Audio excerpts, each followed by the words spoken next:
رسول اللہ صلی اللہ تعالیٰ علیہ وبارک وسلم نے اپنے اصحاب سے فرمایا میرے پاس حاضر ہو جاؤ، تو ہم حاضر ہو گئے۔ تو آپ ممبر مبارک کی پہلی سیڑھی پر چڑھے اور آمین فرمایا، پھر دوسری سیڑھی پر چڑھے تو آمین کہا، پھر تیسری سیڑھی پر چڑھے تو آمین کہا۔ پس جب آپ خطبے سے فارغ ہو کر ممبر سے اترے تو ہم نے کہا یا رسول اللہ صلی اللہ تعالیٰ علیہ وآلہ وسلم، آج ہم نے آپ سے وہ بات سنی جو پہلے ہم نہ سنتے تھے۔ تو آپ نے فرمایا کہ جبریل آ گئے میرے ممبر پر چڑھنے کے وقت، تو انہوں نے کہا جو شخص رمضان کا مہینہ پائے اور بخشش نہ کروا پائے تو وہ شخص اللہ تعالیٰ کی رحمت سے دور ہو۔ تو رسول اللہ نے فرمایا، میں نے کہا آمین۔ پھر جب دوسری سیڑھی پر چڑھا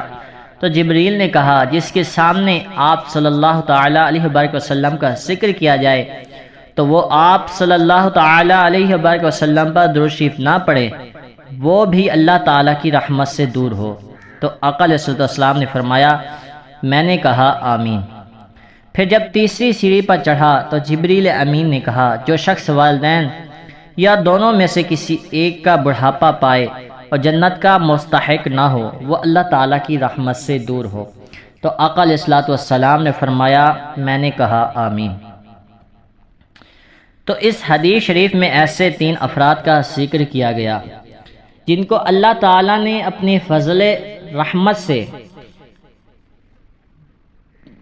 برکت والی سعادتوں سے مرحمت فرمائے تاکہ ان کے ذریعے وہ جنت کے مستحق بن جائیں، مگر ایسے برکت و رحمت والے اوقات کو غفلت میں گزار کر جنت سے دور اور دوزخ سے قریب ہو گئے، اور وہ 3 قسم کے محروم لوگ وہ ہیں: نمبر 1 جو رمضان شریف کا مہینہ پایا اور اس کا احترام نہ کیا اور جنت کا حقدار نہ بن سکا۔ نمبر 2 جس نے ماں باپ کی ضعیفی کا زمانہ پایا اور ان کی خدمت و فرمانبرداری کر کے انہیں راضی و خوش کر کے جنت کا مستحق نہ ہو سکا۔ اور تیسرا جس نے آقا علیہ السلام کا ذکر پاک سنا اور آپ پر درود شریف نہ پڑھا۔ ان 3 قسم کے لوگوں کے لیے حضرت جبریل امین کی بارگاہ میں دعا کرتے ہیں کہ یا اللہ یہ تینوں قسم کے لوگ تیری رحمت سے دور ہو جائیں۔